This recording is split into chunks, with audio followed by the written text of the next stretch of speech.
How Theosophy Came to Me by C.W. Leadbeater. Chapter 9. Unrest at Adyar. When we arrived at Adyar, we found very unsatisfactory conditions prevailing there.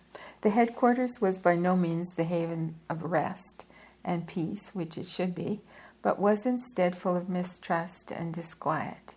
In spite of the decision of the convention, the household was still divided on the question as to whether Madame Blavatsky should prosecute her missionary slanderers for libel. There were many who held it was only by a successful lawsuit that she would ever rehabilitate herself in the eyes of the world, and she herself was strongly disposed to agree with them, while others held that such a course could end in nothing but disaster. The European element at headquarters at that time was much dissatisfied with Colonel Olcott's management of the Society's affairs and wished him to hand over the control of them to a committee composed, if I remember rightly, of themselves, with one Indian gentleman as collaborator. To me personally, this seemed a monstrously unfair suggestion, and I refused to take any part in the agitation, and naturally enough, Colonel Olcott did not feel that he could hand over his responsibilities as president to the malcontents. During the colonel's absence, these people had won a reluctant half assent to their plan from Madame Blavatsky when she was too ill to fully understand the scope of their suggestion, they having alarmed her by Cassandra-like prophecies of the imminent disintegration and collapse of the society if their remedy was not instantly adopted. But as soon as she recovered and Colonel Olcott explained to her the full inwardness of their modest demand, she at once withdrew her grudging consent and vigorously repudiated the cabal. Under the constant harassment of these various complications, Madame Blavatsky seemed quite unable to recover her health, and the distress which was caused to her by the continuous chain of annoyances was so great that at last her doctor flatly declared that her illness must very shortly terminate fatally, unless she could escape altogether from her present environment. With great difficulty we obtained her assent to a temporary residence in Europe, and towards the end of March she actually departed by the SS Tiber, accompanied by Dr. Franz Hartmann, Miss Mary Flynn, and the self-styled Babaji Narbhagiri Nath, N-A-T-H. Damodar Keshab Mavalankar. Oh, let me say this name again. Damodar Keshab Mavalankar had already left Adyar on the 23rd of February before our return from Burma, and now that the bid for domination made by the European clique had failed, they also speedily left, and the headquarters and Adyar seemed empty and deserted. Not long after this, Colonel Olcott departed upon one of his frequent tours, but before he left he offered me the choice of two lines of work. Either I might go down to Galle, G-A-L-L-E, and take charge of the Theosophical School recently established there, or remain at the headquarters and hold the position of the recording secretary of the society. I chose the latter principally because it allowed me to stay in the center of the movement, where I knew that our masters frequently showed themselves in materialized forms.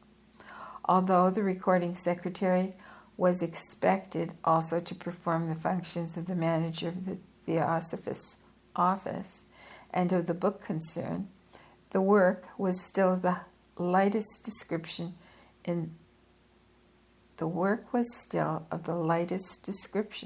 in those early days. I did my best, but I am afraid that I was not a shining success in any of these capacities because I was entirely inexperienced in business matters and had little idea which books would sell well and which would not. My predecessor in the office had been the aforesaid Damodar, and while I knew little of business, I think he must have known even less, for I found everything connected with the office in a state of chaos, with huge piles of unanswered and even unopened letters stacked on the floor in heaps. The fact was, I think, that Damodar lived so entirely on higher planes that he actually had no time for the physical, and I fancy that he even regarded it with a strong distaste. He wrote articles and letters with great power and with tireless assiduity and mundane considerations such as filling book orders and acknowledging subscriptions simply did not enter into his world of thought at all. Our office at the time was the long central room with a large veranda looking out over the river opposite the platform and facing the statues of the founders.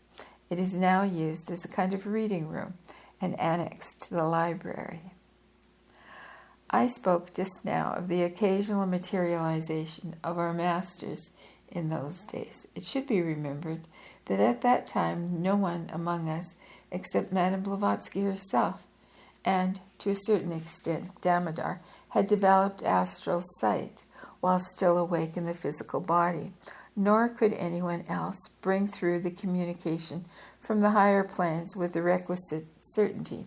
So when our masters wished to convey anything definitely to us, they had either to announce it through Madame Blavatsky, to write it as a letter to be delivered by phenomenal means, or to show themselves in materialized form and speak by word of mouth. It was in such a materialized form that I first saw both of the masters who have been most closely associated with the Theosophical Society. My own master, whom we now know as the Chohan Kutumi, I first met on the physical plane, on the square of the roof outside the door of our president's room, then occupied by Madame Blavatsky. The additions since made have so changed the appearance of that roof that it's not easy to follow exactly the lines of the older building, but there was at that time a sort of balustrade running along the front of the house at the edge of the roof, and I happened to be looking towards that when the master materialized, in the very act of stepping over that balustrade, as though he had previously been floating through the air. Naturally, I rushed forward and prostrated myself before him. He raised me with a kindly smile, saying that though such demonstrations of reverence were the custom among Indian people, he did not expect them from his European devotees, and he thought that perhaps there would be less possibility of feeling any embarrassment if each nation confined itself to its own methods of salutation. The first time I had the honor of seeing the Master Moria was on one of those occasions to which I've already referred, when he visited Madame Blavatsky and endowed her with renewed strength to support the burden of her arduous work. Those who are familiar with the configuration of the President's rooms, as they were in the year 1885, will understand what I mean when I say that the three of us, a European lady, a distinguished Indian brother, and myself, were seated in the anteroom from which Madame Blavatsky's bedroom branched off at a right angle. The square room now occupied by our president had not then been added. The lady was seated on a cushion just inside the outer room to the right, leaning against the rail which protects the stairway running down to the bathroom below. The Indian brother and I were seated on the floor at the opposite corner of the little anteroom. Leaning our backs against the edge of the sofa, which stood just to the right of the door leading into Madame Blavatsky's bedroom. Our founder herself lay in bed inside, in a condition of extreme weakness, but she had just sunk to sleep, so that the lady who was now nursing her had thought it safe to steal a few moments of respite and come out to sit with us. She was describing to us tearfully Madame's exceeding weakness, when she suddenly checked herself to say, "Who can that be?" For we all heard a firm, quick step approaching along what was then the open roof beyond the bedroom. The footsteps came down from that higher level and passed quickly before the window which faced us as we sat, and then the Master Moria entered the room, but the lady did not see him, for as he entered the startled look left her face, and she sank back on her cushion as though in sleep. The Indian and I sprang to our feet and prostrated ourselves, but the Master Moria walked quickly past us with a bright smile and a benedictory wave of his hand and turned into Madame Blavatsky's bedroom. We heard an exclamation from her, a few words in his voice, and then some reply from her, and in a few minutes he came out again with the same quick step, once more smilingly acknowledged our salutations, and passed out again by the way he had come. Only after he had left the room did the lady start up from her corner with the exclamation, "Oh, who is that?" Before we had any time to discuss the matter, our attention was distracted by a call from the nurse from Madame Blavatsky in surprisingly loud and firm tones. "Where are my clothes? I want to dress." The nurse looked at us despairingly, for the doctor had prescribed the most absolute rest, but Madame Blavatsky was very much she who must be obeyed, and of course she was dressed accordingly and came forth looking much more like her old self. Her master had asked her whether she would pass away then. She was very near to passing away, and she had had terrible suffering, or whether she would keep her physical body for some years longer in order to write that great book, The Secret Doctrine. She chose to stay. I do not think I exaggerate when I say that from that time onward she had scarcely an hour free from pain, but she fought it down splendidly. She wrote the book, and there it remains as a monument which will stand all through the ages. She can never, I think, be forgotten, while that and her other books remain to speak for her and of her. I have said that when Colonel Alcott left us on his tour, Adyar remained empty, and unfortunately its treasury was in the same condition, so that the very few of us who remained had instructions to observe the strictest economy. Mr. Cooper Oakley and I were for a long time the only Europeans, and as he lived up on the roof in one of the further rooms later occupied by Dr. English, and I was in the eastern octagonal room, I saw almost nothing of him, except for a short morning visit of greeting each day. We lived an almost ascetic life, there being practically no servants except 2 gardeners and Manicum, the office boy. I'm not sure how Mr. Oakley managed his household arrangements. For myself, every morning as soon as I rose, I put a large supply of crushed wheat into a double saucepan, so arranged that it would not burn. Then I swam in the Adyar River, it was cleaner in those days, for half an hour or so, and then returned to find my wheat nicely cooked. Then the aforesaid office boy led a cow around to my veranda and milked her on the spot into my own vessel, bringing me a bunch of bananas from the estate, when there happened to be any. I then consumed half the wheat, leaving the other half for the second meal at about 4 o'clock in the afternoon, or when the cow came round, and when I warmed up the meat for a few minutes and dined sumptuously thereon. The Adyar budget was probably simpler at that period than it has ever been since. It should be understood. It should be understood that in those days I possessed no clairvoyant faculty, nor had I ever regarded myself as at all sensitive.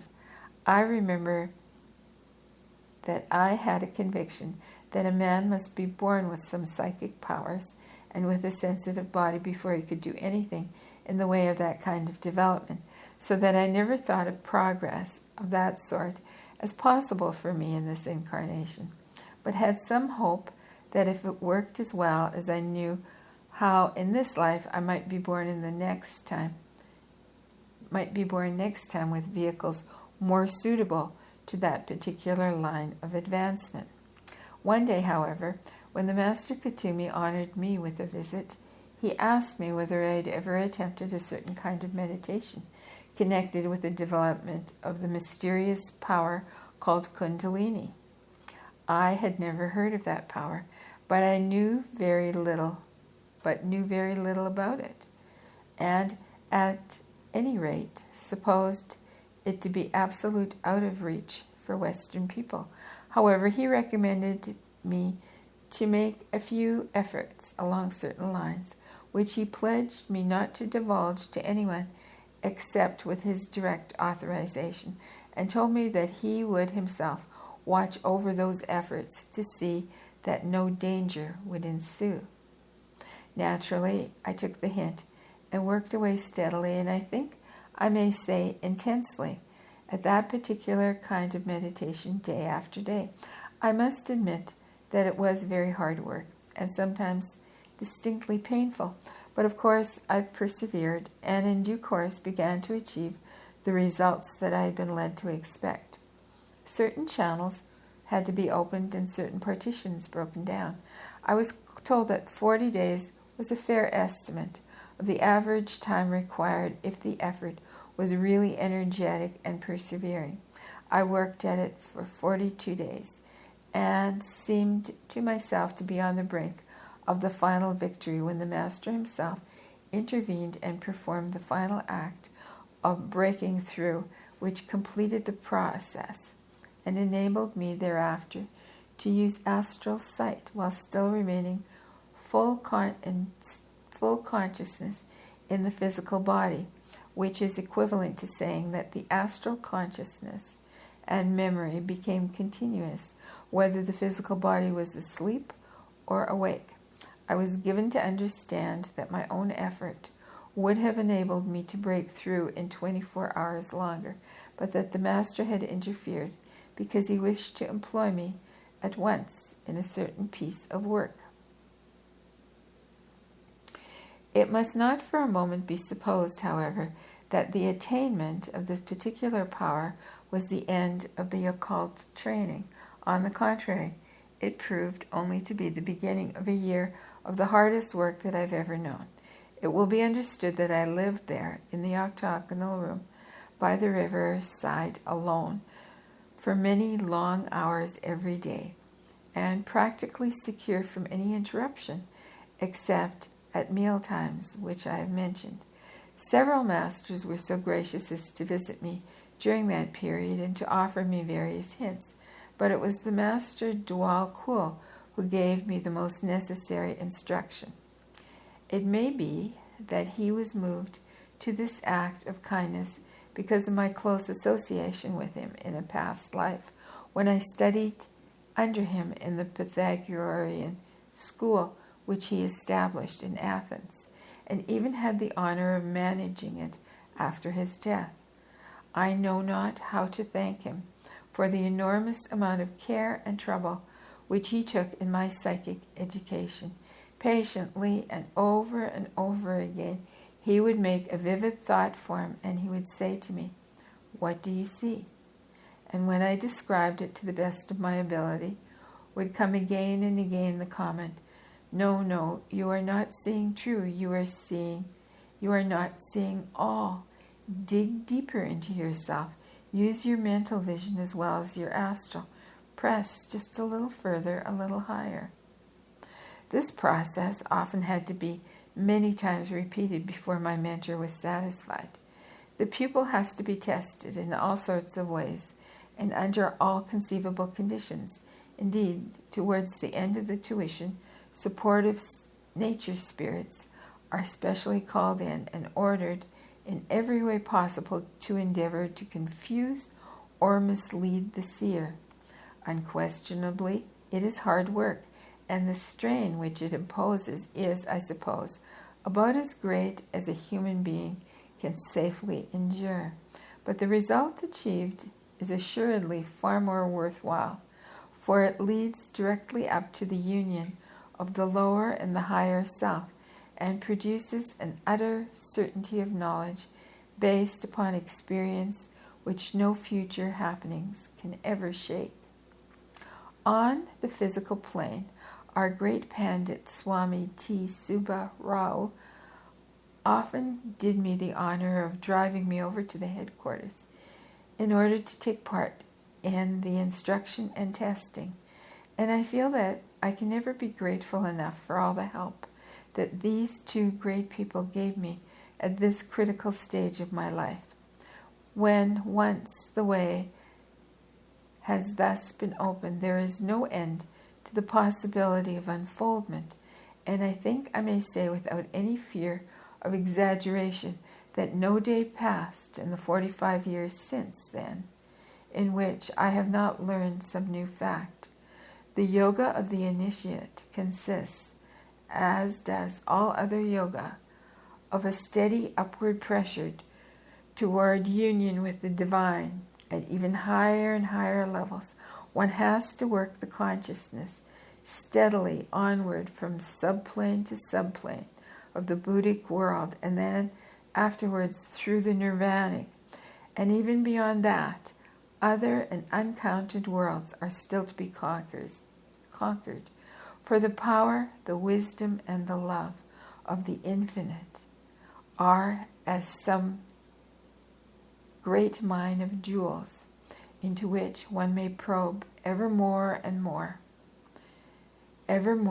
deeply without exhausting its capacity. Nay, rather, they constitute a shoreless sea, into which our dewdrop slips and yet is not lost therein, but feels rather as though it had absorbed the whole ocean into itself. Thus would I live yet now. Not I, but He, in all His power and love, henceforth alive in me. Here, then, I must end this fragment of autobiography, for this is how Theosophy came to me.